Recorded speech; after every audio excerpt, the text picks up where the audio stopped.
केएमटीच्या ताफ्यात अत्याधुनिक वातानुकूलित इलेक्ट्रिक बस. कोल्हापूरकरांसाठी दिलासादायक आणि आनंदाची बातमी. केएमटीच्या ताफ्यात अत्याधुनिक वातानुकूलित इलेक्ट्रिक बसचे आगमन झाले आहे. केंद्र शासनाच्या पीएम ई बस सेवा योजनेअंतर्गत मंजूर झालेल्या 100 ई बसपैकी पहिल्या 3 बसेस आज शास्त्रीनगर येथील केएमटी कार्यशाळेत दाखल झाल्या. लवकरच या बसेस नियमित प्रवासी सेवेत दाखल होणार असून शहरासह ग्रामीण भाग, एमआयडीसी आणि पन्हाळा, ज्योतिबा, आदमापूर यांसारख्या पर्यटन व धार्मिक स्थळांसाठीही नवीन बसमार्ग सुरू करण्याचे नियोजन असल्याची माहिती परिवहन समितीचे सभापती सत्यजित जाधव यांनी दिली. त्यामुळे कोल्हापूरच्या सार्वजनिक वाहतूक व्यवस्थेला आधुनिक, पर्यावरणपूरक आणि प्रवासाभिमुख दिशा मिळणार आहे. महान कार्य न्यूजसाठी सुनील काटकर, कोल्हापूर. बघा सर, काय सांगाल? आपण बोलला होता गेल्या महिन्यात इलेक्ट्रिक बस कोल्हापूरकरांना पाहायला मिळते, सत्यात उतरले. आज खरं म्हणजे आम्ही सर्वच जे केएमटीचे परिवहनचे सर्व कर्मचारी आहेत ते आनंदित आहोत. कारण मी सांगितल्याप्रमाणे मागच्या वेळेला की एक केएमटीचा नवीन चेहरा आता आपल्याला रस्त्यावर धावताना दिसणार आहे. तर खरोखर आज त्याची सुरुवात झालेली आहे. आपल्याकडं पीएम बसच्या योजनेतनं ई बसेस ह्या आता याला सुरुवात झालेली आहे. तर सांगितल्याप्रमाणे ऑगस्ट महिन्यात आपल्याकडे 40 ते 60 बस येतील आणि पुढच्या महिन्यात आपल्याला उर्वरित बस जे आहेत ते आपल्याकडं डेपोला येऊन थांबतील. त्याच्यानंतर ह्याची पाहणी केली जाईल.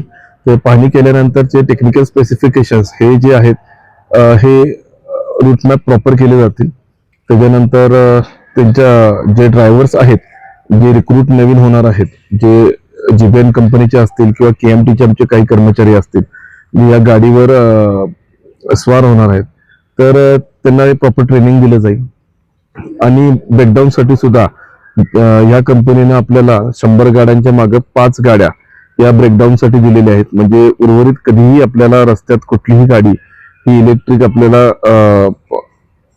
प्रॉब्लेमॅटिक किंवा मेंटेनन्सद्वारे थांबण्यात आली रस्त्यात, तर त्याला सेफगार्डसाठी आपल्याला ती एक्स्ट्रा बस आपल्याला उर्वरित ह्याच्यामध्ये ताफ्यामध्ये टाकून तो रूट कंप्लीट केला जाईल. त्यामुळे सर्व पद्धतीची दक्षता इथे घेतलेली आहे.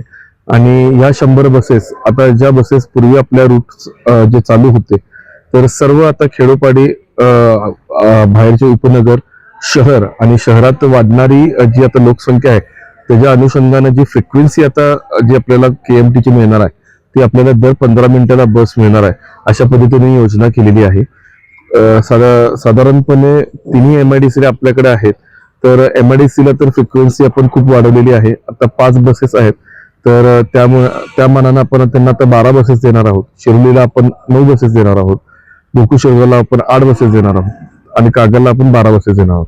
तर ही जी आपण इंटरकनेक्टेड गावांमुळे वाढवणार आहे, जेणेकरून या रूटचा पुरेपूर या सर्व जी काय आपले कर्मचारी वर्ग असतो किंवा शाळकरी मुलं असतात, तर त्यांना होता होईल तेवढा फायदा होते आणि त्यांना फ्रिक्वेन्सी मिळाली तर ते वेळेत घरी पण जाऊ शकतात, वेळेत कामावर पण येऊ शकतात. या सगळ्याची दक्षता घेऊन हे सगळे नियोजन केलेलं आहे. आपण ठिकठिकाणी पर्यटन स्थळं पण आहेत, तिथं सुद्धा आपण भरपूर गोष्टी सुधारणा करून तिथं आपण रूट्स अवेलेबल केलेले आहेत. आता पन्हाळा रूट चालू होईल, ज्योतिबा रूट चालू होईल, एअरपोर्ट शटल चालू होईल. बसमध्ये सुविधा खूप छान दिलेल्या आहेत. बस तुम्ही जर बघितला तर कम्प्लिटली एक न्यू इंटरनॅशनल लेवलची बस कोल्हापुरात दाखल झालेली आहे. आणि खरोखर मी केंद्र सरकारचं सुद्धा या योजनेअंतर्गत त्यांचे आभार मानतो की ही जी योजना त्यांनी चांगली आणलेली आहे. आणि या योजनेमार्फत ज्या बस आपल्याला केंद्राकडून या पीएम योजनेतून आपल्याला ज्या बस आणि कोल्हापूरला लाभलेल्या आहेत त्या इंटरनॅशनल क्वालिटीच्या लाभलेल्या आहेत. त्याला रोड स्ट्रक्चर म्हणा किंवा हे म्हणा, ह्या सगळ्या टेस्ट करून या बसेस आपल्या कोल्हापुरात दाखल झालेल्या आहेत. आणि आता जर बघितलं आपण तर सर्व बसची पाहणी केली तर त्यात आपल्याला मुळात म्हणजे आजपर्यंत आपल्याला अपंग जी लोक होती त्यांना प्रवास करता येत नव्हता बसमधून. कारण त्यांना व्हीलचेअर असते किंवा त्यांना स्टिक असते किंवा कोणतरी आजारी असेल, पॅरालिटिक असेल, पण त्याला चढता येत नसेल, त्यांच्यासाठी आपण हायड्रॉलिक लिफ्टर योजना केलेली आहे की जेणेकरून व्हीलचेअर सकट तो त्या बसमध्ये दाखल होऊ शकतो. तर ही सर्वात आनंदाची बातमी आहे. प्लस जे काय आता 9 मीटर आणि 12 मीटरच्या बसेस येणार आहेत त्या रूट प्रमाणे आपण ठरवून जिथं आवक कमी आहे तिथं 9 मीटरच्या किंवा जिथं अरुंद रस्ते आहे तिथं 9 मीटरच्या आणि जिथं जास्तीत जास्त क्राऊड आहे आणि जसं की MIDC एरिया म्हणा, कागल एरिया म्हणा, त्याच्यानंतर आपलं जे पन्हाळा रूट आहे म्हणा, ज्योतिबा रूट आहे म्हणा, त्याच्यानंतर काही पर्यटक स्थळ जे आहेत कोल्हापूरशी निगडीत आहेत तर त्या निगडीत स्थळांपर्यंत जाण्यासाठी या 12 मीटरच्या बस आपण उत्तीर्ण करतोय. आणि खरोखर सप्टेंबर महिन्यात आम्ही या सर्व बस एकत्र लॉन्च करतोय आणि सांगितल्याप्रमाणे सुद्धा आम्ही ऍप हे लॉन्च केलेलं आहे आणि ऍप पुढच्या महिन्यापासून ऍक्टिव्ह होईल की जेणेकरून माणसांना ई तिकीटची सुविधा सुद्धा चालू होईल. ई तिकीट पहिल्या दिवशीपासून चालू होणार आहे. ई पासेस चालू होणार आहेत. KYC कंपल्सरी असणार आहे की जेणेकरून त्यांना काही ज्या स्कीम्स आहेत या तिकिटिंगच्या, या शाळकरी मुलांना म्हणा किंवा वेगवेगळ्या योजनांना म्हणा किंवा 65 वर्षावरच्या वृद्धांना म्हणा, तर ह्या लोकांना ज्या आम्हाला स्कीम्स द्यायच्या आहेत तिकीटच्या माध्यमातून किंवा सुविधा द्यायच्या त्या आम्हाला देता येतील. आणि खरोखर एक नवीन चेहरा जो आता आपल्याला दिसतोय KMTचा, तो खरोखर एक सुंदर चेहरा आहे.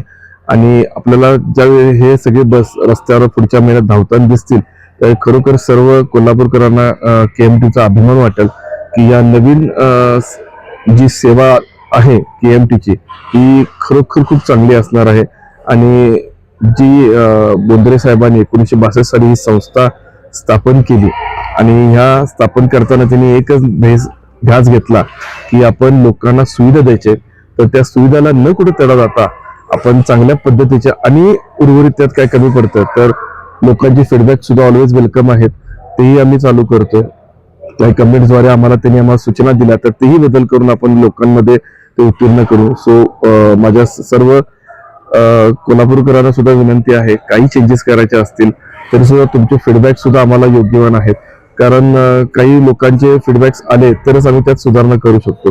त्यामुळे खरोखर ही आनंदाची बातमी आहे.